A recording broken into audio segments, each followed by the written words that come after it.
welcome everybody. We've got another session of Tako Talk, and I'm here with my lovely friend Tammy Klein. Hope you guys are having a beautiful day. Tammy, thank you so much for coming on to Tako Talk. It's great to have you on board here. Tammy, first I want to just thank you so much for being on the show. Tammy and I met at an acting function, and in Hollywood, you know, you have a lot of competition between actors, and for some reason people are phony, they pretend to be friendly, and I noticed something a little bit different about you. You know, you came right up and you're shaking my hand and you're looking me eye to eye and you're talking to me. And it's like, wow, here's a person that's like really friendly and she seems well connected because all these people seem to know you. And next thing you know, we're talking, I'm telling you how I'm doing anti-bullying work. And you're like, you know what, Stephen? I've got a story for you. I've been bullied. And so I'm like, now I've got Tako Talk, and here you are in this lovely studio. And I just love for you to share with the audience how you were bullied and then how you got past it. Well, my bullying started probably nursery school, I guess, when I was like 3. And it progressed from there until I left high school. I actually left high school early because of the bullying. I couldn't take it anymore. I always knew I was different. I didn't fit in socially. I tried to make friends and I just couldn't. And adults around me, my parents, the teachers would always tell me, you have to be a friend to have a friend, and just go talk to people. And when I tried to talk to people, they would just push me away. I couldn't read, their expressions, their reactions. I couldn't predict the outcome or the fallout of anything I said to them. And I'm kind of geeky, kind of nerdy. And we never had any of the same interests. And the schools had me tested. I was getting psychologically evaluated. I took lots of Rorschach tests. I was drugged with Ritalin. The schools said it was my fault. There was something wrong. And then they also blamed my parents. They thought I was being abused, and I wasn't being abused. They had me misdiagnosed as ADHD or ADD, borderline personality disorder, even schizophrenic. Wow. And I don't hear voices. Wow. I'm actually autistic. Okay. I have Asperger's. Mm-hmm. And Asperger's is really hard to detect in a girl. And it's not until only recently that they actually started diagnosing it in women. And that was what my problem was. And it does make it difficult for me to be in social situations. There's a large social anxiety component to it. It also made it difficult for me to speak publicly or even to initiate friendships because I was very, very shy. Wow. Now, you got, starting at 3 years old, mm-hmm. you were already being identified as someone that's different, and the other kids just were not interested in you. And you said you went through that all of your life. Yes, I got beat up. From year to year, it was all the same kids. Everyone knew who I was. Every kid every school has a social pariah. Mm-hmm. I was that social pariah. No one was friends with me. I did have a couple of friends outside of school, but they wouldn't have anything to do with me in school because then the other kids wouldn't like them as well. Right. I used to get followed home every day. I used to get beat up.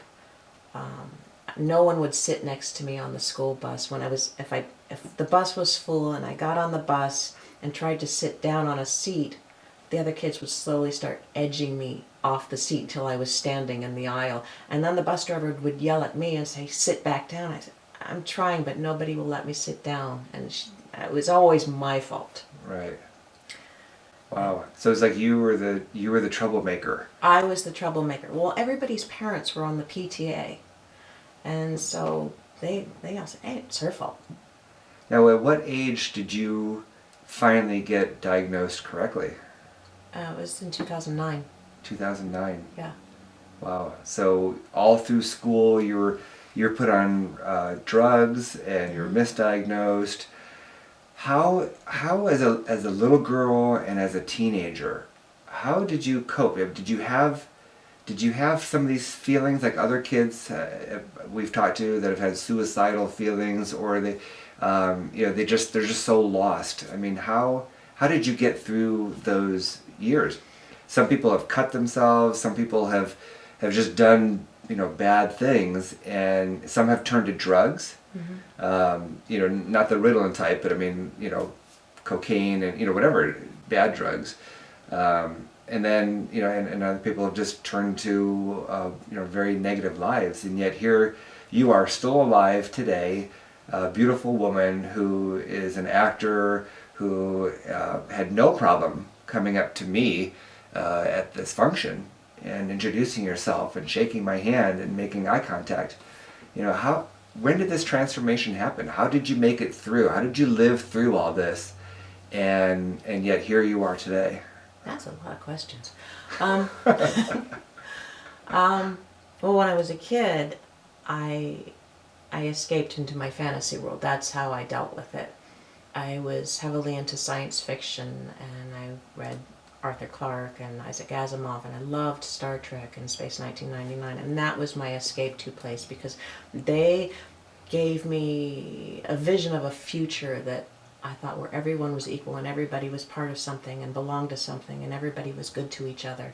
I mean, it was all TV fantasy, but to an 11-year-old, it's a wonderful place to escape to. It's real. And I actually cut myself also. And when I was 17, I had a suicide attempt, and I was hospitalized for several weeks. So you really did go through some of those deepest, darkest. Oh yeah, I used despair moments. All through school and grade school, I used to cry myself to sleep every single night and wish that I'd never been born. And I had this little mantra in my head: I wish I were dead. I wish I were dead. I wish I were dead. And I thought I was ugly and stupid, and that people could just look at me and see that there was something wrong with me. I didn't know what was wrong with me, but I knew there was something wrong with me, and I felt that I deserved the treatment I got. I deserved to be called frog legs. I deserved to be called, every other name that they called me. I deserved to be beaten up because there was something wrong with me. Right. You believed it. I believed it. How could all these people be wrong? Exactly. My parents said they were wrong. My mother said I was beautiful. But you can't trust an adult when you're a kid, especially when they're your mother, because they're your mother. They're supposed to say that. Yeah. There are some bad mothers who abuse their children, but my mother was not one of those. Now, was your dad in the picture as well? He was a long-haul truck driver, so he wasn't always home a lot. And when he was home, he got the story, but he was always too busy. My parents are workaholics. They both had 2 and 3 jobs each, so they didn't really have a lot of time to put into figuring out what was wrong, and they didn't really understand me anyways. No one really did. Now, so you made it through, thank goodness. You didn't do so well with the suicide attempt. Thank goodness. That's one thing that you failed at, because you are here today, and you realize, as an adult, wow, I finally have a name to what it is. Did that change anything for you when you actually found out that you were under the autism umbrella? Well, I spent my whole life looking, reading, trying to figure out what it was. I knew there had to be something wrong with me. And I used to latch on to different people for various amounts of time and copy them. I would mimic everything they did. If they were a successful, happy, smart person and other people like them, I would copy them. And I would learn their expressions, their mannerisms, because I didn't have any of my own. Everything that was mine was autistic. And autistic looks odd to neurotypical people. Right. The normals. Right. So I aped normal behavior, and I kept up this mask of normal behavior. And that's how I got into acting. I wanted to learn how to look normal, and how to look people in the eye and not feel like creepy inside when I did it. Wow. Because it's like overwhelming. It's like too intimate. I read one time, because I don't know if you know, but my son was diagnosed as being autistic when he was 3 years old. And we took him to UCLA Neuropsychiatric Institute. He went through a very intensive program there for children when he was 4. And through that, we had him in all kinds of behavioral therapies, social therapy, speech therapy, occupational therapy, everything we could possibly get. But thank goodness we were available, to help him out. There's a lot of parents out there that, their kid's struggling just like you were struggling, and they're so busy with their work and all these other things that are going on that they're not getting kids the real help that they need. Mm-hmm. And I think it's such a shame. I mean, my son, it's like a miracle, the fact that when he was 9 years old, UCLA reversed the diagnosis. And they said he was the first kid that went through their program that no longer met any of the 4 criteria to be considered autistic. And people have said, oh, what did you do? You could write a book about it. It's like, maybe I will. Maybe I will write a book about it. Mm-hmm. But the fact is that, here you are, you were misdiagnosed as a kid. You finally found out as an adult, wow, okay, now there's a name to it. What did you do next? Did you look up other autistic people and find out how they coped through life? Is there a mentor in the whole autism, Asperger's world, of somebody that you have followed? Well, actually, I became the mentor because through my long years, I figured out on my own what it was that I needed to do to make myself sane and adapt to social situations. I mean, I dive into learning stuff. I felt if I knew how to do lots of different things, I would make myself invaluable to other people. So like I sound edit, I produce, I act, I can fix jet engines, I used to be a nurse, I can do anything just about and make myself useful in a situation. And as long as I'm focused on doing something, I'm comfortable in a situation. Once I learned that I was autistic, I had a name for it, and I looked up all of the symptoms and what goes along with, what characteristics define a person on the spectrum. I said, yeah, that's me, that's me, that's me, that's me, that's me. Okay, now I know what I need to work on so that I don't look so autistic. Right. And now I'm in a position to help other people who are on the spectrum. I'm actually considered a role model because I work with a group up in Canada called ANCA. It's the Naturally Autistic People's Group Award Show Convention, that sort of thing. ANCA, ANCA. ANCA. The founders are Leo Gregory and Charlie Kalura, and Leo's it's named for Leo's children, Anthony and Catherine, and they were autistic. And Leo is also autistic. She has Asperger's. And so she founded this group up in Canada where adult autistics work with the younger autistics, and they've got a radio show and all these different things going on to help people on the spectrum. Right. And there's an award show that they put on every year, and it used to be up in Vancouver. And the first year I went as like an MC because I had done this video for another group called Rethinking Autism. And it was with a group of actors, and it's about bringing adult autistics into the conversation because that's who you need to talk to understand your autistic children. And Right. people don't question the adult autistics. They just make their own assessments and Right. evaluations. And sometimes they're wrong. And I just went to an award program that you were at, where you won an award for something. Tell us again what it is. Well, last year, I actually won the award that the Naturally Autistic group put out.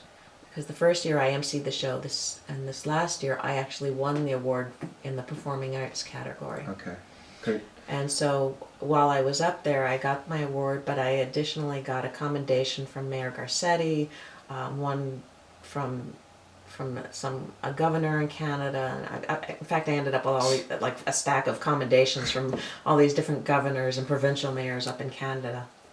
And so what this was out at the Elks Lodge in Van Nuys. We were having like the ceremony for presenting me with one of the commendations.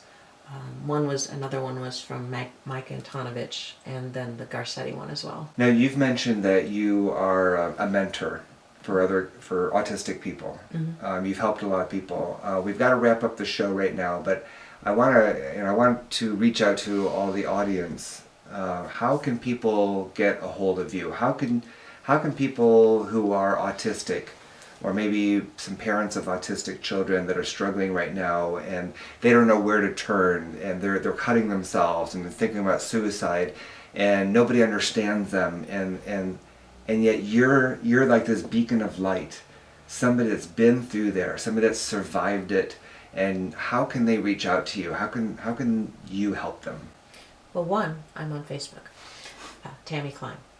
And the other two groups that can be of help are, one is rethinkingautism.com, and the other one is Naturally Autistic.